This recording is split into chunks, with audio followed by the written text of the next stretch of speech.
نحمده ونصلي ونسلم على رسوله الكريم اما بعد۔ ایک سوال کہ بعض دفعہ یہ بات سننے کو ملتی ہے کہ فلاں بزرگ نے فلاں نے انتقال سے پہلے ہی کہہ دیا کہ آج رات میرا انتقال ہو جائے گا یا کل صبح ہو جائے گا، یعنی کچھ گھنٹے پہلے وہ اس کا اعلان کر دیا کرتے ہیں، تو انہیں کیسے معلوم ہو جاتا ہے کہ ان کی موت کب واقع ہوگی؟ تو اس میں دو تین باتیں جاننی چاہیے کہ اصل تو یہی ہے کہ کسی کو اپنی موت کی مدت معلوم نہیں ہے، وقت معلوم نہیں ہے، حتمی طور پر وہ نہیں کہہ سکتا کہ مجھے کب مرنا ہے، کوئی بھی نہیں کہہ سکتا الا کہ اس کو وحی کے ذریعے بتایا جائے۔ انبیاء کو رسول اللہ صلی اللہ علیہ وسلم کے پاس جیسے اسرائیل آئے اور باقاعدہ سوال کیا کہ اللہ کی طرف سے پیغام آیا ہے، ان کے علاوہ کسی کو یقینی طور پر یہ پتہ نہیں چلتا کہ وہ مر جائے گا، لیکن اندازے حکمتوں کے وجہ سے، حکمتوں کو جاننے کی وجہ سے، اللہ سبحانہ و تعالیٰ کی کائنات میں غور و خوض کرنے کی وجہ سے، اپنی ذات میں غور و خوض کرنے کی وجہ سے، نفس کو تزکیے سے اللہ سبحانہ و تعالیٰ کی محبتوں اور اللہ سبحانہ و تعالیٰ کے نام سے مجلہ اور مصفہ کر کے ایسا بنا لیا جاتا ہے کہ پھر یہ لطافت اس کو حاصل ہو جاتی ہے کہ وہ چیزوں کے کنہ کو کہیں کہیں محسوس کرنے لگتا ہے، کہاں کیا حکمت ہے، کہاں کیا کار فرمائی ہے اللہ سبحانہ و تعالیٰ کی قدرتوں کی، کہ اس وقت تو ایسا ہونا چاہیے، یہاں تو یہ حکمت ہے۔ مثلا وہ کسی ایسی چیز کو دیکھے گا تو اس کو سمجھ میں آئے گا کہ اس کا یہاں یہ لنک ہے، اس کا مطلب ہے یہ نہیں ہونا چاہیے، تو وہ گویا حساب لگا کے اندازہ کر لیتا ہے، اور وہ اندازہ ظاہر بات ہے گمان غالب کے درجے میں ہوتا ہے، یقینی نہیں ہوتا۔ تو جیسے حضرت ابو ذر غفاری رضی اللہ تعالیٰ عنہ کا جب انتقال کا وقت آیا تو وہ تو ربضہ میں اکیلے اپنی بیگم صاحبہ کے ساتھ رحمۃ اللہ علیہ رضی اللہ تعالیٰ عنہ کے ساتھ تشریف فرما ہوتے، تو وہیں رہتے تھے، مدینے سے تھوڑا باہر اپنا گھر تھا ان کا۔ تو وہاں اس وقت جن کے انتقال کا دن تھا، انہوں نے اپنی بیگم صاحبہ سے کہا کہ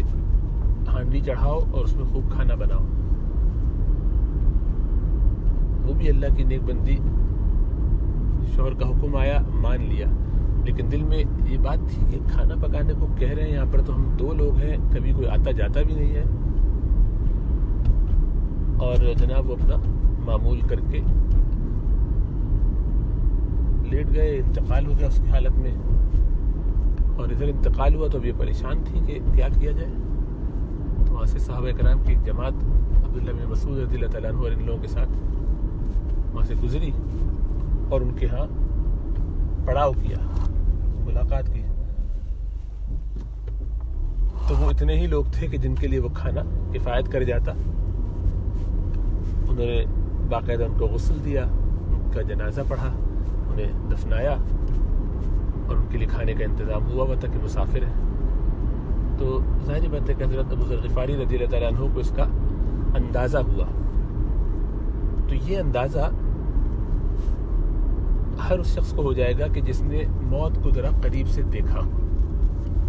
حضرت ابو طالب کی جب آخری وقت، بلکہ ان کے موقع پر بھی، بلکہ خود رسول اللہ صلی اللہ علیہ وسلم کے انتقال سے ایک آدھ دن پہلے بلکہ یا اسی دن حضرت عباس رضی اللہ تعالیٰ عنہ نے رسول اللہ صلی اللہ علیہ وسلم کو دیکھا اور فرمایا کہ بنی ہاشم میں جو علامتیں انتقال کے وقت دیکھی جاتی ہیں وہ بھی یہاں ساری ہو چکی ہیں، اب آپ کا زیادہ وقت نہیں رہ گیا۔ دیکھو انہوں نے اندازہ لگایا، اور یہ تو بہت بڑے لوگ ہیں۔ ہم چونکہ کئی سالوں سے ڈاکٹری کر رہے ہیں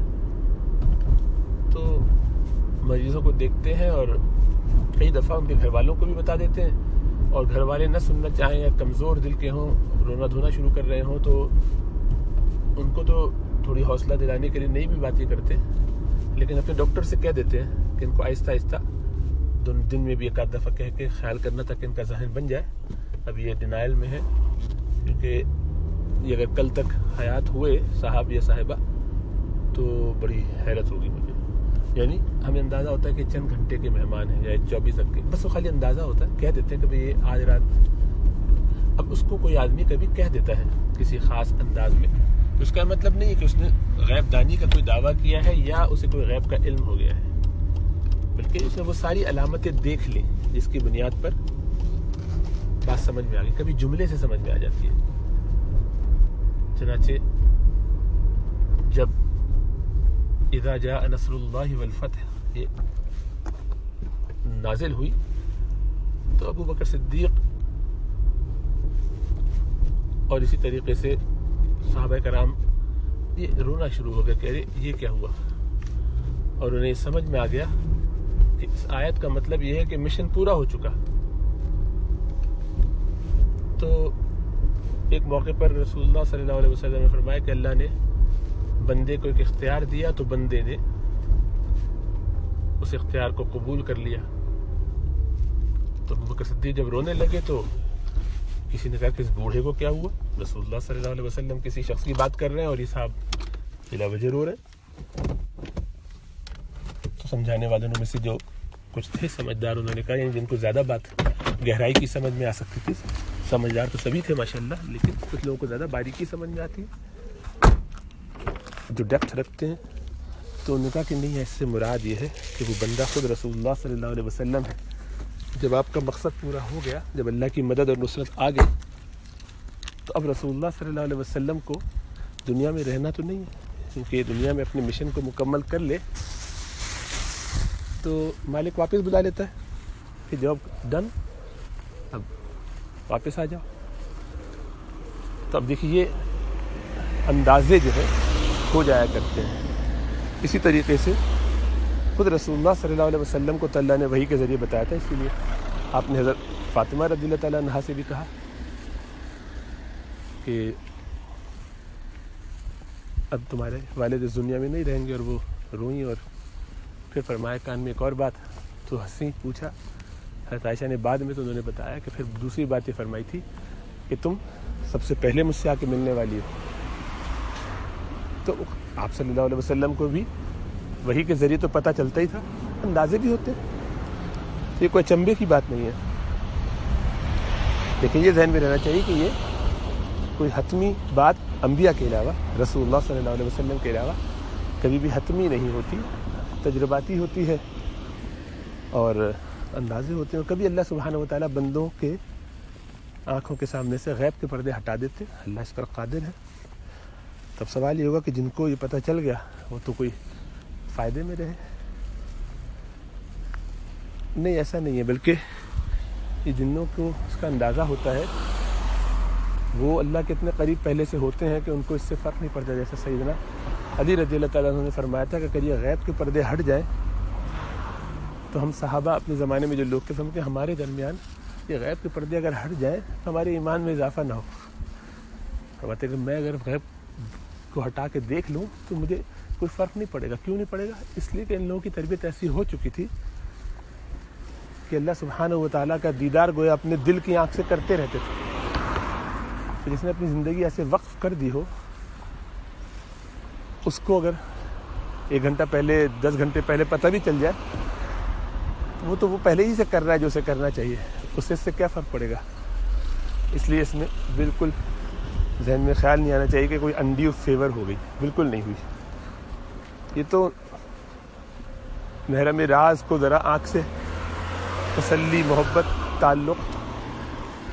کہ وہ جانے کی تیاری میں اتنے عرصے سے تڑپ رہا ہے اللہ سے ملنے کے لیے، اس لیے وہ دیکھو شور شرابہ نہیں کرتے، دوسروں کو بتاتے نہیں پھرتے. ہاں وہاں تذکرہ کر دیتے ہیں جہاں خواص ہوں. تو اس واقعے میں بھی یہی ہوا نا کہ وہ بزرگ تھے، وہ آئے، کسی اور نے تو پلٹ کے پوچھا نہیں، پتہ تھا کہ یہ خاص ہے، ان سے تذکرہ کر دیا. اسی طریقے سے یہ ہوتا ہے کبھی کہ جب آپ کو پتہ چلے تو اس وقت مہلت ختم ہو چکی ہو. جیسا کہ کبھی کبھی ایسا بھی ہوتا ہے کہ غیر دیندار کو بھی یا خدا نخواستہ اللہ معاف فرمائے کافر کو بھی موت سے کچھ پہلے پتہ چل جاتا ہے کہ فرشتے نظر آ رہے ہیں، لیکن اب یہ جب پردہ ہٹ جاتا ہے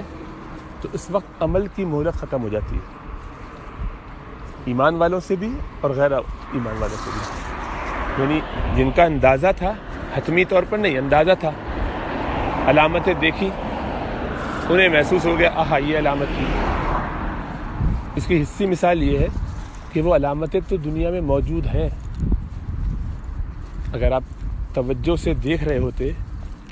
دل کے آئینے پر زنگ نہ ہوتا اور اللہ سے تعلق مضبوط ہوتا اور ہر چیز میں غور کرتے تو اس میں وہ کار فرمائیاں نظر آتی، یہ نظام کیسے چل رہا ہے، اس کے ارتباط سے، اس کے مربوط ہونے کی وجہ سے یہ چیز سمجھ لینا بہت آسان ہوتا، یا کم از کم کچھ آسان تو ہوتا، اور اس آسانی کی وجہ سے آپ ان دونوں کے تانے بانے آپس میں جوڑ لیتے اور اندازہ کر لیتے، وہ تخمینہ ہو جاتا، جیسا کہ بزرگوں کو کبھی ہو جایا کرتا ہے، نیک لوگوں کو۔ اور پھر لیکن جن کو یہ حتمی طور پہ پتہ چل جائے، غیب کے پردے ہٹ جائے، پھر اس کے بعد مہلت عمل ختم ہو چکی ہوتی ہے۔ جیسا کہ فرعون کو جب نظر آیا تو کہا آمنت برب موسیٰ و ہارون، جب میں موسیٰ اور ہارون کے رب پر ایمان لے آیا، تو موسیٰ اور ہارون کے رب پر ایمان لانے کا اب تو کوئی فائدہ نہیں ہے،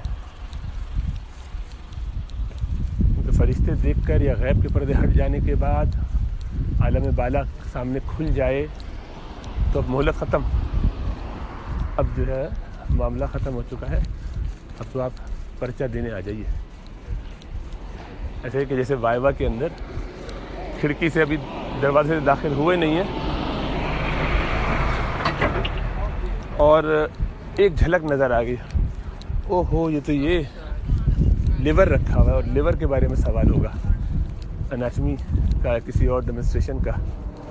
ایک نظر آخر میں پتہ چل گیا، یا فلاں پیشنٹ ہے، اس کو دیکھ کے پتہ چل رہا ہے باہر سے،